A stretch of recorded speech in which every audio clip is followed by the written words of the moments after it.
Welcome to the stream. Just gonna make sure everything is working properly, and then we're gonna jump in. A little sports conversation tonight, previewing Super Bowl coming up on Sunday.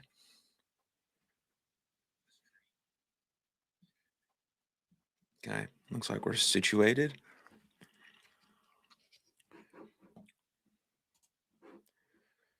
Very good. Cool. All right, 30 seconds in. Well, hello everyone. My name is Aaron Mashpitz. Welcome to my stream. We'll be doing a little sports stream tonight. Got Emmanuel Acho there to start us with one of the worst sports takes of all time. Now, this clip is a little bit old that we're starting with. It's like 5 or 6 days old. That's like really old in the sort of sports sort of reaction world. But I had to talk about it because I coach sports and I coach young athletes. So I think it's an important conversation to have, especially what he talks about and the mindset that he's thinking that players should have. Someone like Shador Sanders going into a new environment with a new coach. But I do have a dip in. So you will see me spitting in a cup because I got sports takes. So might as well throw in a dip. Let's fucking go. And then we'll use Tom Brady and Colin to preview the Super Bowl coming up on Sunday. So the it seems like the overwhelming majority of people have picked the Seattle Seahawks. I'm interested to see what Tom Brady has to say. Also, it was funny because I saw that I don't know if it was in this interview with Colin or just in general, he said he doesn't have a dog in the race or whatever the case may be. It's like, dude, you played with the Patriots for 20 years. Of course you're rooting for the Patriots. Your fucking statue, the Tom Brady statue, is literally outside of where the Patriots play. Of course you want the Patriots to win, but he works for Fox Sports now, so he has to be neutral. It's so funny. Like, he doesn't have to be. Like, you watch David Ortiz talk about the Boston Red Sox, and he had that whole thing where he goes, "Duh, Yankees lose," where he's fired up that the Yankees lost. It's like, it's okay, Tom. You can show a little bias towards the Patriots. You played for them for 20 years, right? You won 6 Super Bowls. You also saw Robert Kraft and Bill Belichick not get into the Hall of Fame on the first ballot. That's an interesting conversation. So maybe he'll touch on that as well. But like, Tom, come on, dude, be honest. Do you want the Patriots to win? Obviously. But let's jump into this first thing with Emmanuel Acho. Because any expectation for Shador Sanders under Todd Monken, I believe, will lead to disappointment.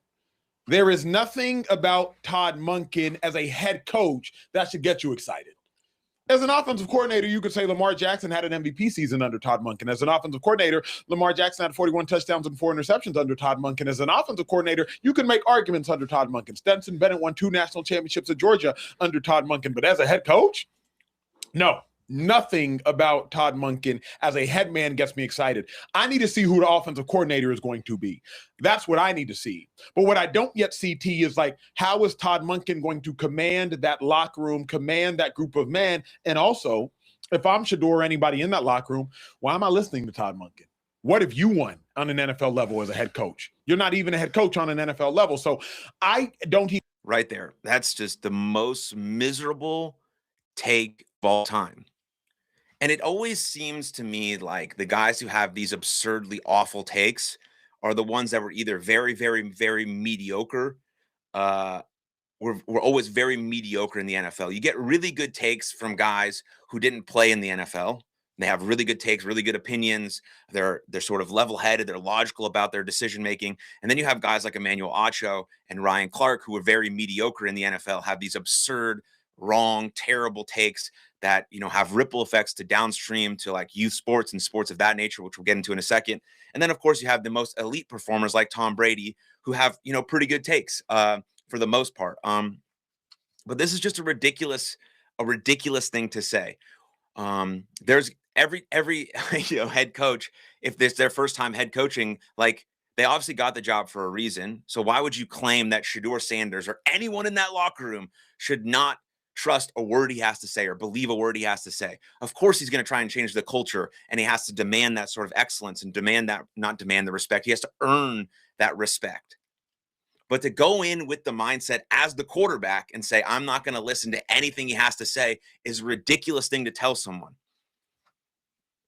It's a ridiculous thing to tell someone. I mean, the problem with Shador Sanders already is, one, he's not that good. He's not that talented. And everyone thinks he's so good, right? He's not that talented. He has an ego about him. So he should listen to every coach possible. And maybe the information is bad, or maybe the information is not what he wants, but he should be digesting that information, taking it in, using a screen to sort of film out the bad information and take in the good information to up his game, to elevate his game so he can be the player that he thinks he is. And so to have someone who played in the NFL, a very mediocre career, but did play in the NFL, give this advice to basically the whole Cleveland Browns organization, to say, basically, you shouldn't listen to a word that your new head coach has to say, is a ridiculous piece of advice. And it only creates more entitlement down below. Right? Youth sports are already taken over by $1 billion business. So youth sports are being sort of crushed by money. Kids don't want to listen. It's about rankings. It's about money. It's kind of being a ridiculous environment that's being created. And then you go up and up and up levels. People are changing, schools left and right because they don't get this, they don't get that. They're not working for anything, right? It just creates more entitlement. If you have that entitlement at the NFL level, what do you think is going to happen at the college level? What do you think is going to happen at the high school level, at the youth sports level? These words that Acho is saying have an impact, a deep impact. And I think an unintended consequence of this take from Emmanuel Acho was the fact that everyone in the sports world was unified over the fact that this was a terrible, terrible take. Just like when Ryan Clark called out I forgot his name, but he's on Get Up all the time and on ESPN all the time, that he shouldn't have opinions because he never played in the NFL. That's also a ridiculous take. So him and Ryan Clark continue to just put their foot in their mouth, even though they have these large platforms they've created. Great. Good for them, cool, and all that jazz. But like, I just don't get why you would say that. How you're going to influence someone like Shedeur Sanders, who's going into his second NFL season, and influence him to say that he shouldn't listen to anything, not a single word that his brand new NFL head coach has to say. That's a ridiculous thing to put in someone's brain. That's a ridiculous thing to have that in the back of your mind, even if Shedeur Sanders doesn't take that advice. And hopefully, God willing, he does not take that advice. And he takes the advice of people who are actually trying to make him better and improve as a quarterback so they can change the culture around the Cleveland Browns. Because the Cleveland Browns are a bad organization. They just know how to lose. And teams that know how to lose continue to lose. And hopefully you bring in a head coach who can change and rewrite the organization and put them in a right trajectory, which could be about winning. And like when the head coach and the quarterback are on the same page, great things happen. Andy Reid, Patrick Mahomes, Bill Belichick, Tom Brady. I forgot Sean McVay and Matthew Stafford. Like these guys are on the same page. Now, is Shedeur Sanders have the same level of talent and ability as those other guys? I have no idea. Can he be as good as them? I have no idea. I don't think he can be. I don't think he has that level of talent. And maybe Todd is not as good as a coach as those other guys. Who knows? Who knows? Second NFL season, first time NFL head coach. You don't know. But what you do know is that if they get on the same page and they start operating as a unit, then they can be successful. But if you go in with the mindset thinking, this guy can't teach me shit about fuck, then you think that's going to be a success? It's a ridiculous, again, like I've said the ridiculous word like 75 times, but it is absurd that that's a legit take from someone who's a sports commentator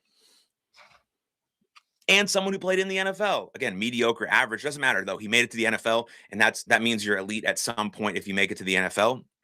Because I know how hard it is to make it to a professional sports. I played Division I baseball. I understand the vibe, but so that it makes the take even more confusing for the fact that he played at the highest level. He probably had coaches that he didn't like or didn't mesh with, but hopefully along the way he took all that information in like a sponge, and then again used the sort of screen door to filter out the bad stuff and let in the good stuff, kind of like you do with a screen and bugs, right? That's sort of the analogy. But to go in there thinking, I'm not going to take any advice, I'm not going to listen to him at all, you're already heading downhill with the team that already sucks, with a culture that already sucks. And when you have a young quarterback and a new coach and a new system and maybe a new offensive coordinator, that you can change and rewrite the culture of your team that thinks about winning and the process and dedication and effort and hard work and all these things that constitute winning. I mean, look at what Tom Brady does. Look what Tom Brady talks about all the time.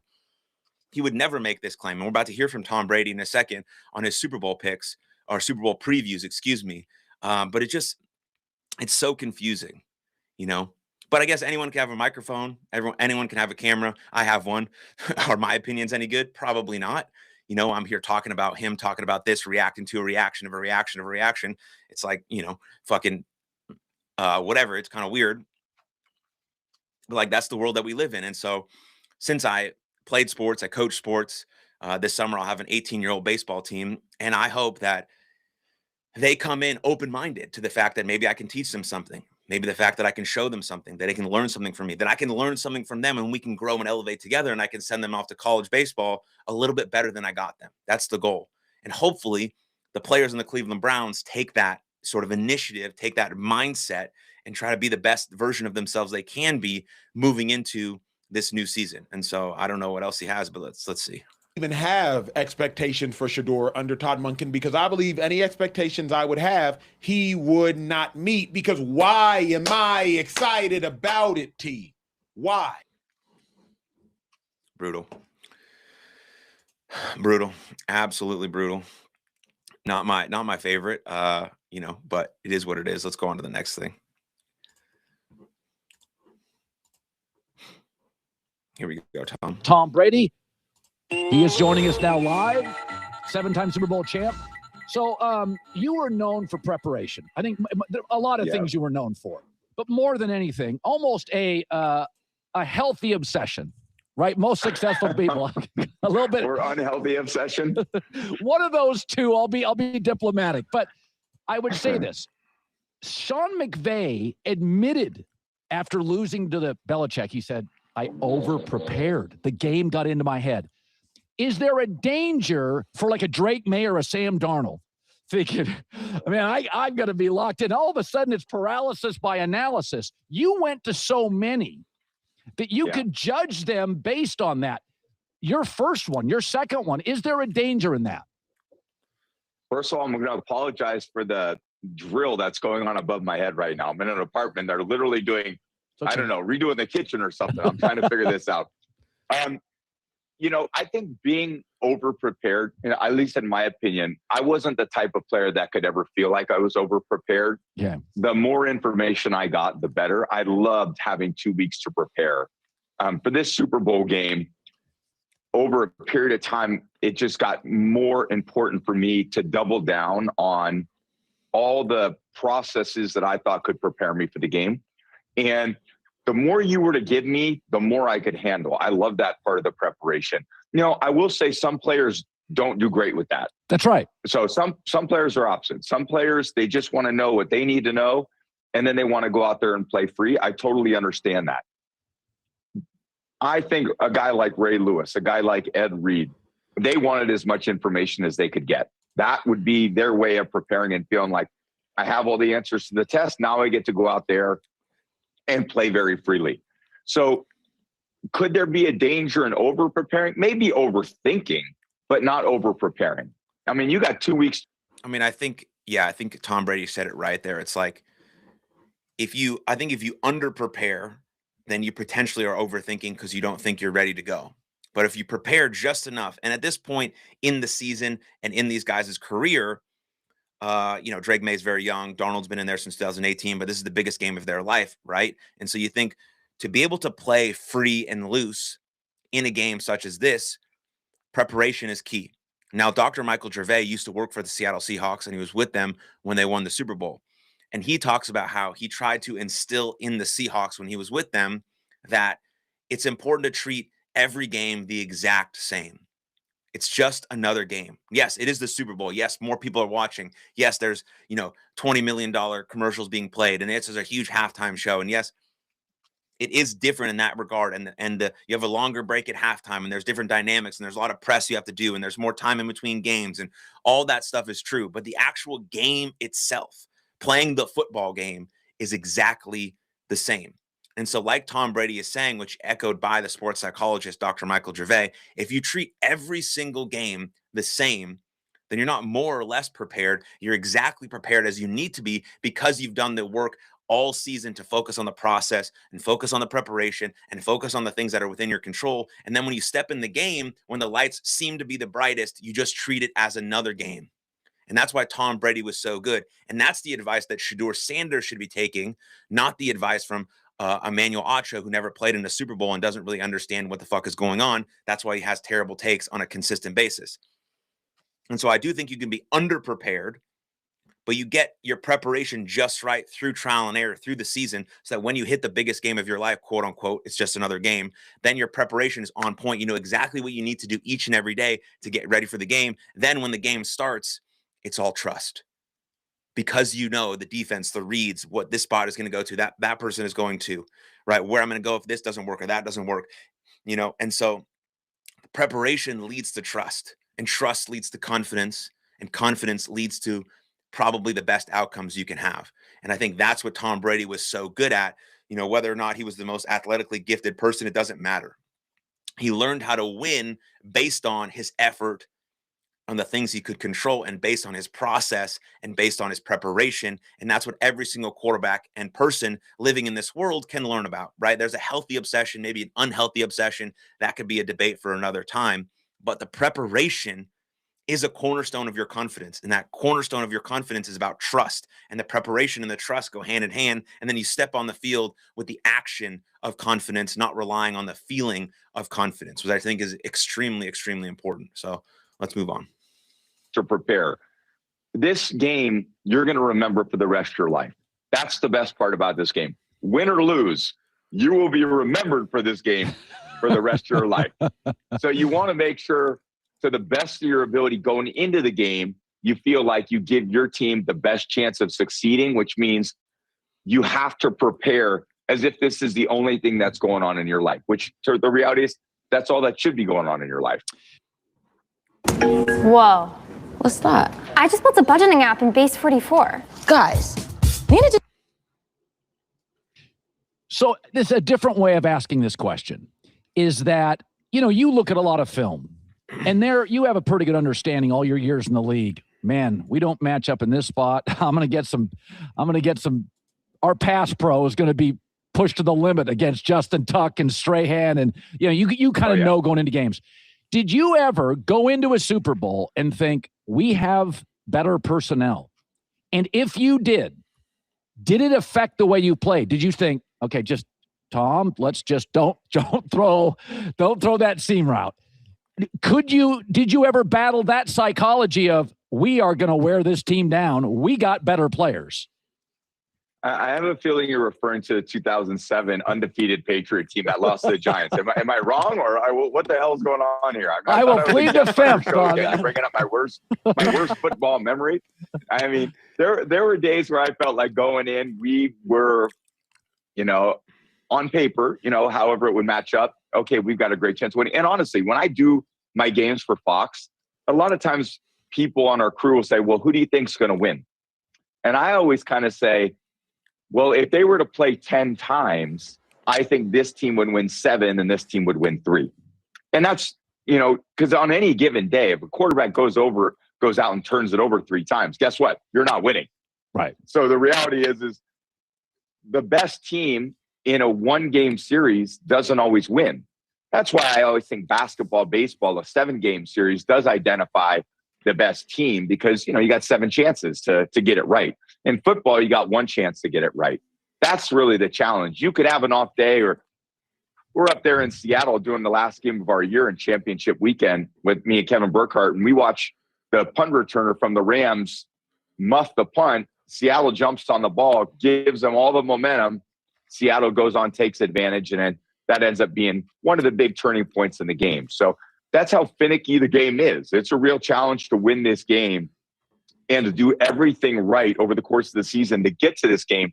I mean, another just stark reminder here, right, that every athlete you watch play is a human being, and human beings are fallible, and human beings make mistakes. And that's the fun part of the human element of watching these elite athletes play.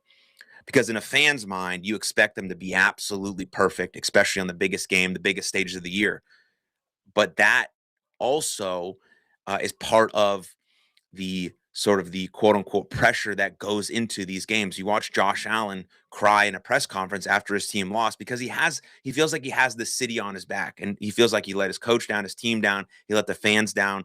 And so again, if you're not sticking to the things you have full control over, like the process, like your effort, your body control, your breathing, your body language, your self-talk, these things, then all the external noise is going to get in your brain, like the fans, like this, like that. Are we going to win? It's a Super Bowl. I make more money, yada, yada, yada. And then you make those sort of uncharacteristic mistakes that could lead to the game changing hands or this or that. One play doesn't win or lose a game, generally speaking, but it can change the momentum of the game, which is huge in professional sports, especially in a sport like football, right? You're down by a score, you fumble, you throw the ball away, now you're down by 2 scores, and then it just kind of builds and builds from there. And so it's also a reminder to think about that these players that we're watching that are excellent, that are the best in the world at what they do, are also human beings, and that makes the game more exciting. And so again, it all falls back into your preparation, your body language, your breath, your self-talk, what you say to yourself, your visualization, your imagery, all these mindset and mental skills that you have full control over, that you want to dial in, so that when, quote unquote, the lights are the brightest and it's the biggest game, again, take the mindset, it's just another game. But some people don't do that. Then it could potentially get to you. The pressure gets to you, everything gets to you, and then you play poorly or not as good as you can, and then the game falls out of your fingertips. And I think that's also a cool thing to realize, and why Tom Brady preaches preparation, preparation, preparation. Same thing Derek Jeter talked about. It's why he was a playoff legend and things of that nature. And it's something that we can all take with us, whether we're in professional sports or not. Like, the more you prepare, the more trust you're going to have in yourself, and the more confidence you're going to have. I mean, that's just the cornerstone of our mindset. And then to win this game requires a lot of good things happening and things still bouncing your way. So that's really the challenge and the hard part about winning this game. So you had a line about Darnold, and I can tell whenever a broadcaster has a really good line, I can tell because I remembered a week or two later. And you said this during the Seahawks game, and I followed Darnold since late high school, and I'd never heard it been put this way. You said, Sam's more explosive than surgical.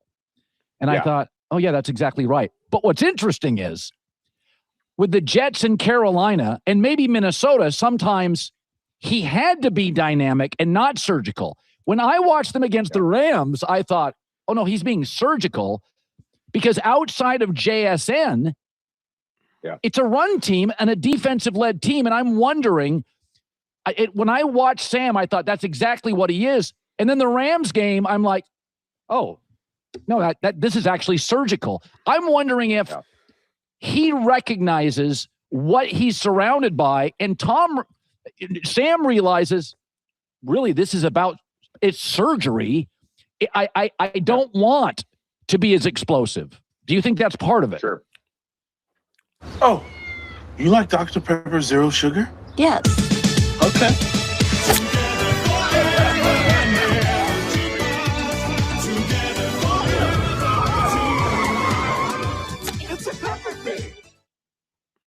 I do. I think there's different ways to win every single week. And you always have to find kind of the formula for success in a given week, depending on who's in for you, because you could have some injuries, and who's out for the other team, or where you want to try to attack the coverages of the other team.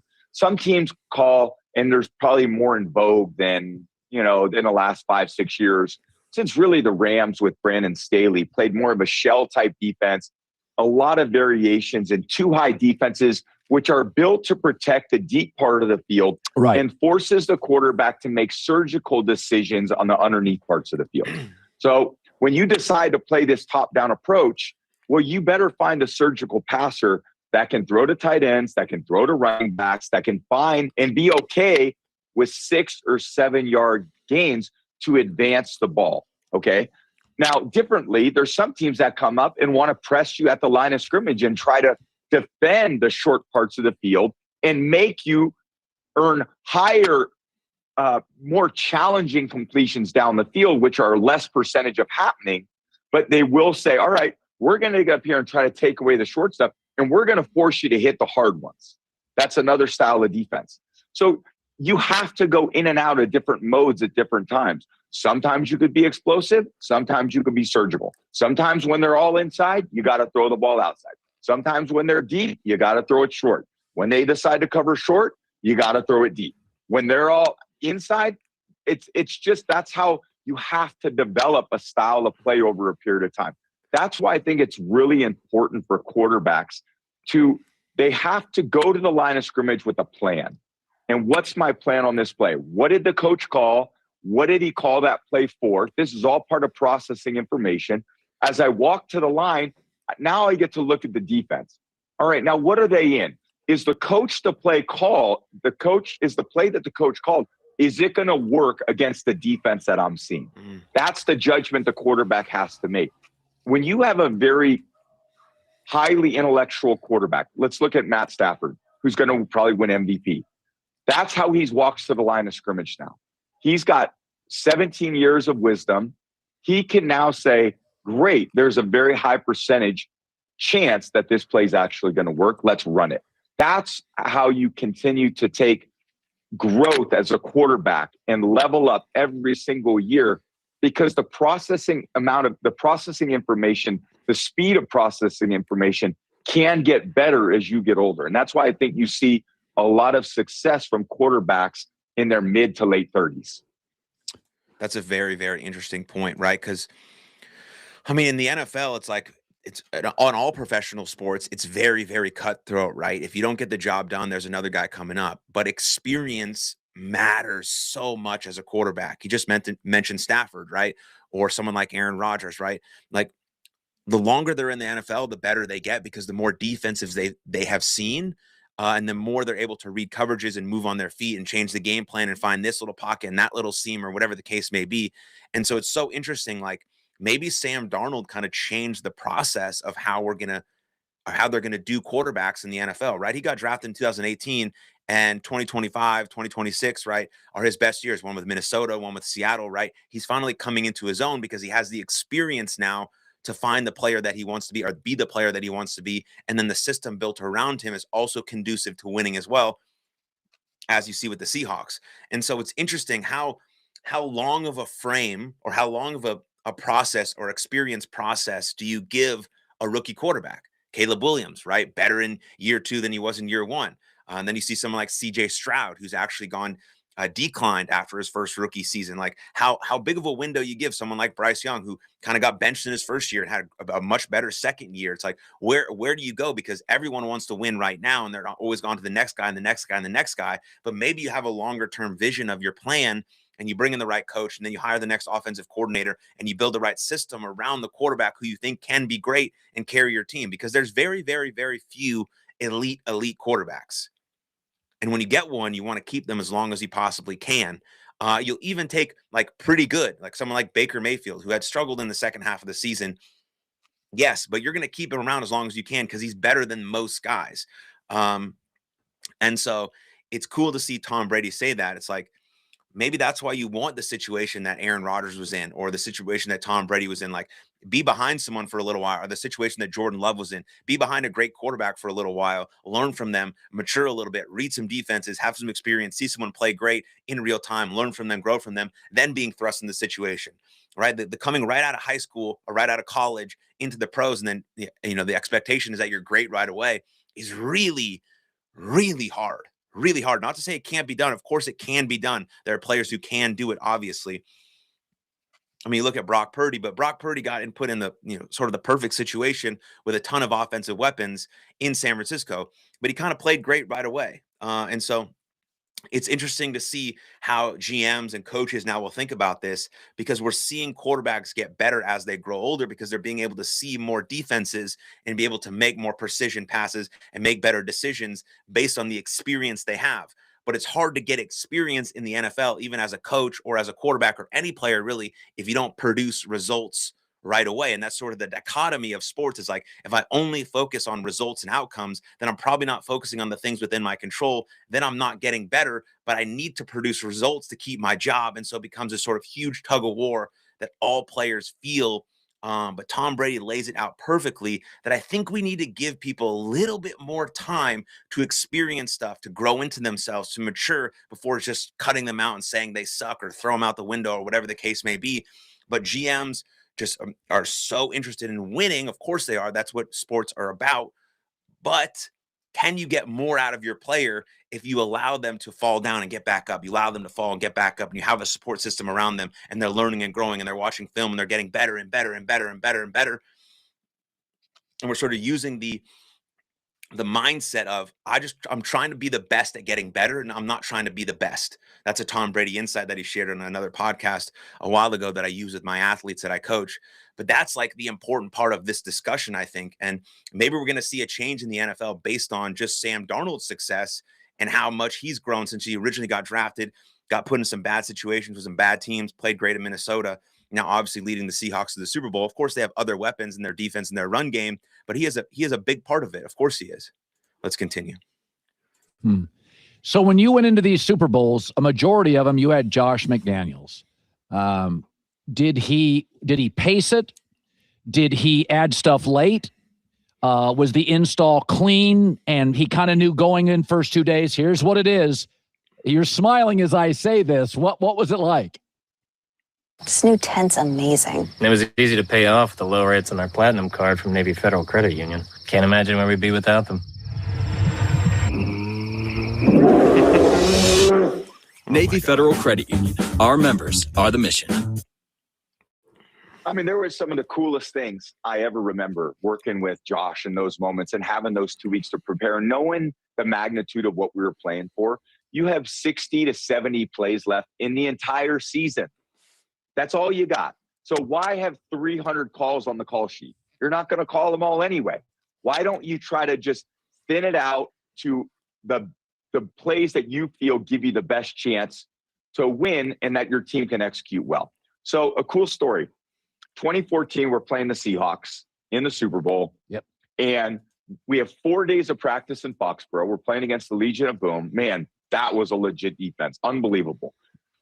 We have 3 days of practice down in Arizona where the game's being played. It's Friday night after we've had 7 practices. And we go out to dinner with my family, come back from dinner. It's about 9:30. I'm walking from the parking lot up to my hotel room on Friday night. And I called Josh. I said, I'm not feeling great about the red area. There's a lot of moving parts. And I feel like if I look to the right, the defense is going to move to the right. And that's going to take away the guys that I'm thinking about. If I look to the left, they're all going to move. And they're just going to move with my eyes and cover our receivers. And I don't think we can gain any leverage. Can we just go through the plan one more time? He and I at 10 o'clock on Friday night, after 7 plays are done, are watching red area film of the Seahawks defense, okay? All the hay's in the barn. Practice is over. We got no more shots at practice. Josh and I come up with about 3 or 4 plays on that Friday night between 10 and 11 o'clock at night. We walk through the plays. That's one particular play you just showed on the screen was one of the plays that we installed on the Saturday morning, the Sunday before the game that we put in. We walked through them and we threw touchdown passes on two of the plays that we installed on that Saturday morning. So talk about feeling like you could be over prepared. No, you could be. That's a really, really cool story. I mean, talk about a borderline sort of healthy, unhealthy obsession, right? But that's all you're thinking about. You know, Tom Brady sacrificed a lot. It's well documented that he basically sacrificed his marriage to be the best football player of all time. Now, is that worth it? I don't know. That I think that's a discussion for another time. I would say probably not. You know, being a brand new dad and seeing my 4.5-month-old grow up and, you know, being part of his life as much as humanly possible and cultivating a really strong relationship with my wife and all that type of stuff. I don't know. I'm not in Tom Brady's shoes. So I can't predict his life, and I'm not going to Monday morning quarterback his life. That's a ridiculous thing to do. But what he's talking about right there is like the sort of the absolute obsession you need to be the best in the world at something. And Tom Brady, arguably, along with maybe Jerry Rice, is the greatest football player to ever live. And because he was thinking about it nonstop. Now, again, some players don't like that. I don't really. I think quarterbacks kind of have to do that. Some players on the field don't have to think as much as a quarterback does. Obviously, they just get the play call and they run it. You know, like a receiver potentially. I don't know the ins and outs of every single football position. I really know more about quarterback because I listen to Tom Brady talk all the time, especially about his mindset. And so he's preparing up into the very moment because he wants to find any little chance he could potentially take an advantage of the defense based on his preparation and what he sees with his eyes because he's studied that so much. And then that is the obsession that you kind of need. And also Dr. Michael Gervais, who I've mentioned, he talks about that as kind of being the dark side of sports and how we can sort of manage that and not foreclose on our identity and things of that nature, which I talk extensively about on my podcast, which is called Something for Everybody, which is on all major podcast platforms, where I break down mindset, mental skills, mental performance, all the things that I've sort of mentioned here. The most recent episode of the podcast, I did a breakdown on Kobe Bryant's Mamba mentality mindset. And he's very similar in terms of Tom Brady, in terms of this like relentless pursuit of greatness and trying to be the best at getting better and honing in fully on the things that we have control over. Again, which one of those things, one of those cornerstones is preparation, which Tom Brady comes back to over and over and over again. So let's continue. Prepared, and then you can go to the next level, which is cross every T, dot every I, because in that game came down to the smallest of margins. And what does it take? Sometimes that's what it takes. And that's the trust and confidence that he and I built in one another. Did you tell teammates of the changes? Or again, that also go back to the first video we watched with Emmanuel Acho telling Shedeur Sanders that he shouldn't trust or listen to his new head coach at all. That's not a recipe for success. That's a recipe for more disasters that are already happening in Cleveland. What's a recipe for success is building rapport, building communication, and building a relationship with your head coach so that you trust one another, especially in the midst of a game. You trust that he's going to make the right play call for you based on your ability, your skills, and what you see, because you've built that relationship in the offseason, in the grind, at practice, in preseason, all these types of things. And you didn't go in with this shitty mindset that Acho is mentioning, that you don't trust or want to listen to anything he has to say. That's not the type of relationship you want to build if you want to be successful. Now, if you want to keep losing over and over and over and over and over again, great, build that type of relationship. But if you want to win, you should listen to people who've won at the highest level on the most consistent basis.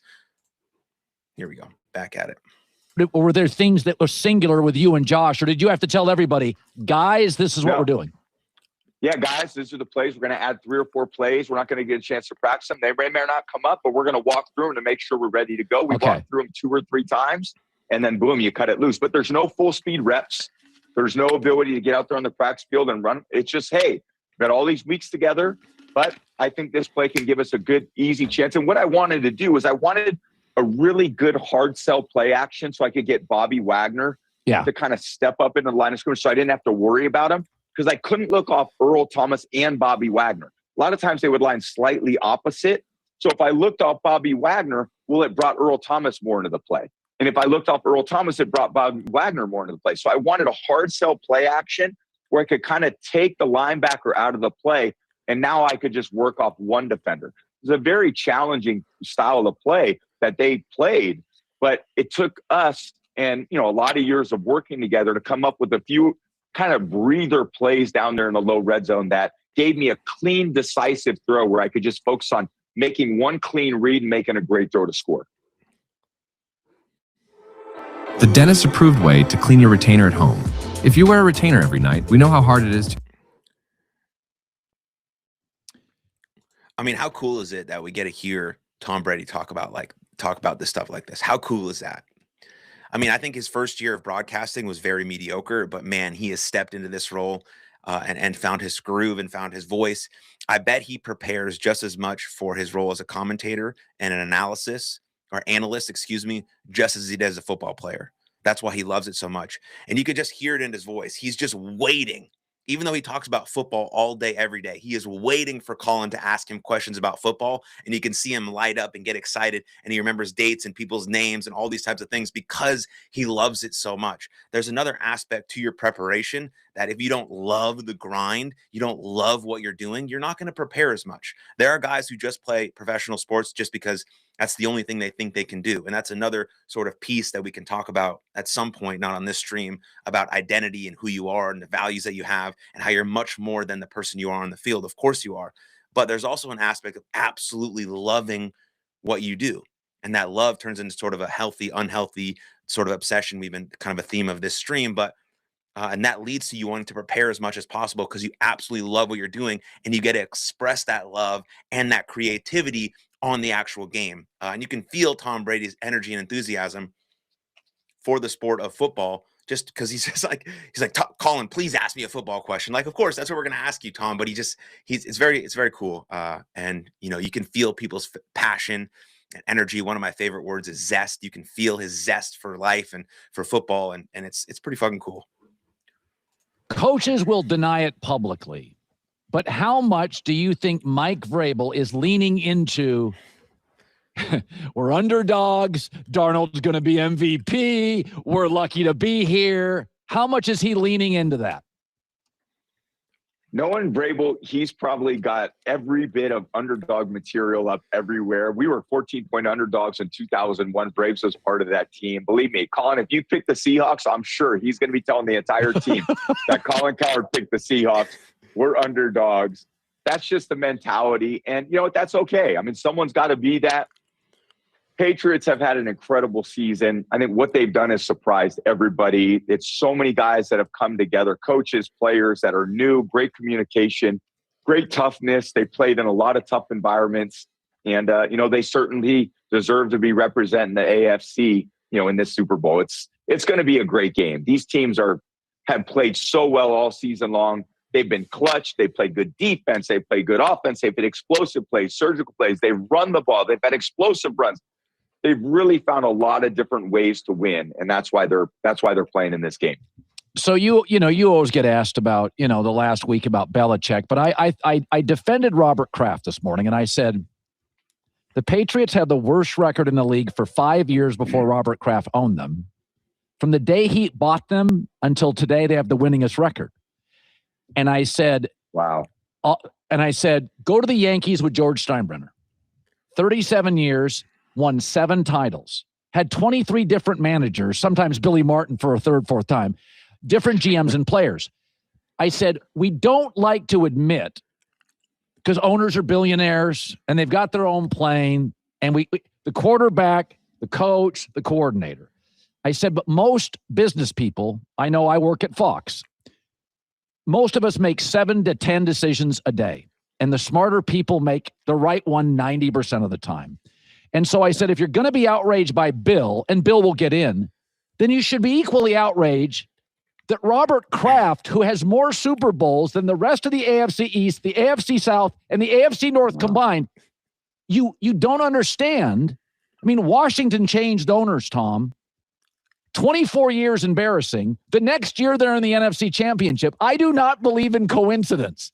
So I want to just address the Kraft part of this, and that he was not necessarily a meddler, but I don't believe it's a zany happenstance that you guys literally coaching hires, draft development, trades in season. Could you give me a sense? I know you are close with Robert Kraft. I think fans just think it's all players and coaches. I'm like, no, it's the same crappy teams drafting at the top every year. It's the owner. It's not the coaches. Yeah. Just your thoughts on Robert.